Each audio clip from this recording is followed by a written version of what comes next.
Very good morning, dear students.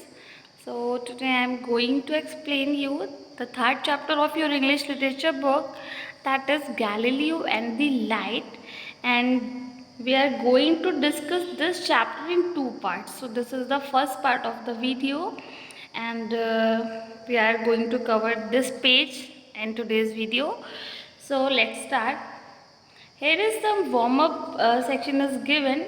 So Galileo Galilei was one of the greatest scientists of his era. अब यहाँ पे इसका meaning क्या है कि गैलीलियो गैलीली जो थे वो अपने समय के, एरा का मीन्स होता है पीरियड ऑफ टाइम, अपने टाइम पीरियड के बहुत ग्रेटेस्ट साइंटिस्ट थे। और आर यू लाइक गैलीलियो, अभी आपसे पूछ रहा है कि क्या आप गैलीलियो की तरह है, और ऐसा क्यों पूछ रहा है? जो you also have logical ideas that question age old beliefs and practices. अब ये आपसे पूछ रहा है कि क्या आपके पास भी ऐसे लॉजिकल आइडियाज़ हैं। लॉजिकल आइडियाज़ मीन्स ऐसे आइडियाज़ जिनको हम किसी कैलकुलेशन या किसी साइंस के बेस प्रूवन चीज़ों के थ्रू मानते हैं। तो ऐसे आइडियाज़ हैं आपके पास में जो आप पुराने किसी रीति रिवाज को, जो आपके कोई पुराने बिलीव्स और प्रैक्टिसेस आ रहे हैं, आप उसके ऊपर क्वेश्चनिंग कर सकें। Think about it and discuss how logic and science have overcome old and impractical ideas। और इसके बाद डिस्कस करेंगे किस तरह से लॉजिक और साइंस जो है वो पुराने जो रीति रिवाज थे और इम्प्रैक्टिकल आइडियाज़, मतलब जो प्रैक्टिकली प्रूवन चीज़ें नहीं हैं उनके बेस पे जो आइडियाज़ होते हैं, तो कैसे उन चीज़ों से ऊपर उठ के साइंस और लॉजिक आया। तो चलिए अब चैप्टर को स्टार्ट करते हैं। So you must have heard about Galileo Galilei, the great Italian mathematician, physicist, inventor, philosopher, and astronomer, who not only discovered many details about our solar system but also invented the telescope and the microscope। सो आपने Galileo Galilei के बारे में ज़रूर सुना होगा। वो कौन थे? एक इटालियन मैथमेटिशियन थे।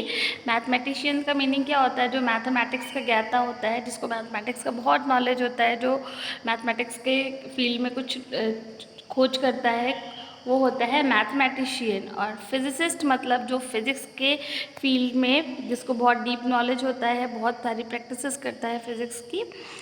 इन्वेंटर मीन्स खोज करता, जो किसी चीज़ की खोज करता है। फिलोसोफर मीन्स जो दर्शन के बारे में जानता है। एंड एस्ट्रोनॉमर, एस्ट्रोनॉमर एक ऐसा पर्सन होता है जो कि हेवनली बॉडीज, स्टार, मून और इन सारी चीज़ों के बारे में स्टडी करता है। एंड इन्होंने सिर्फ who do not only discovered many detail about our solar system, इन्होंने सिर्फ हमारे सोलर सिस्टम के बारे में बहुत सारी डिटेल ही नहीं दी। अब गैलीलियो गैलीली को बेसिकली हम लोग जानते हैं, इन्होंने टेलीस्कोप की खोज की थी, माइक्रोस्कोप की खोज की थी और बहुत सारी चीज़ें इन्होंने हमारे सोलर सिस्टम के बारे में बताई थी। तो वो बहुत इम्पोर्टेंट डिस्कवरीज हैं गैलीलियो की।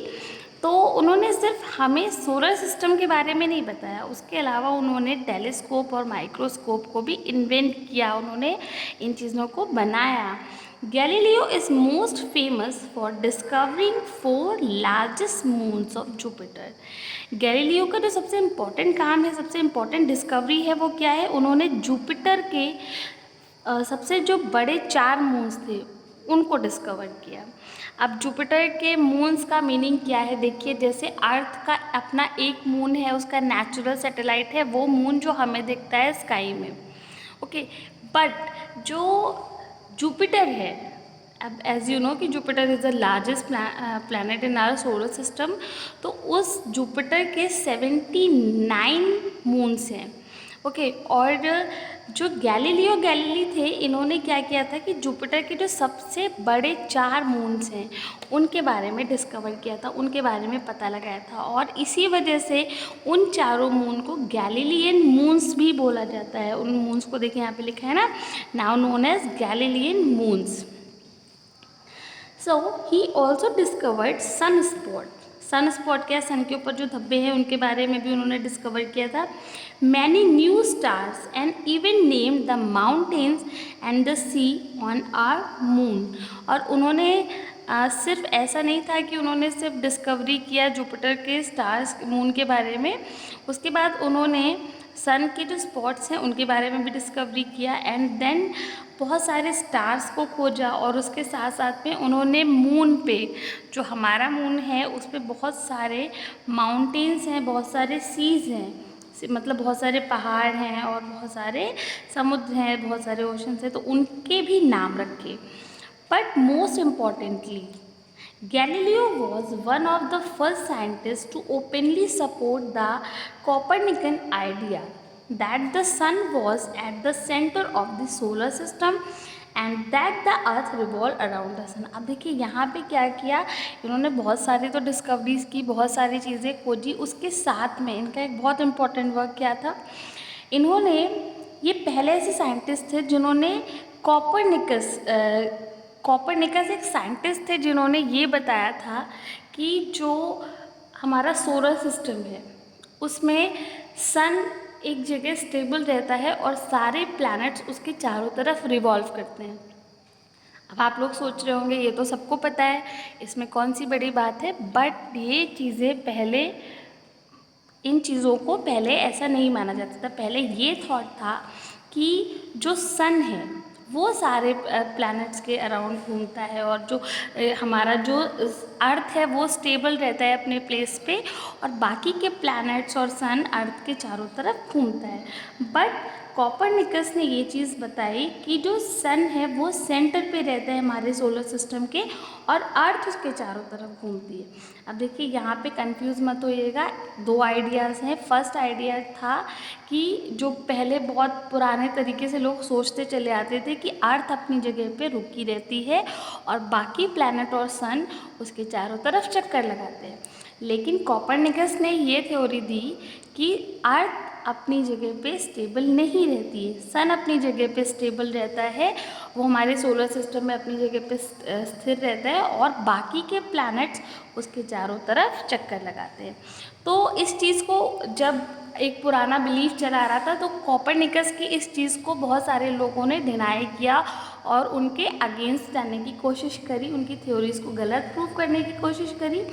बट ऑन दैट टाइम सिर्फ गैलीलियो इकलौते ऐसे साइंटिस्ट थे जिन्होंने खुलकर कॉपरनिकस के आइडिया को सपोर्ट किया कि अर्थ जो है वो सन के चारों तरफ घूमती है।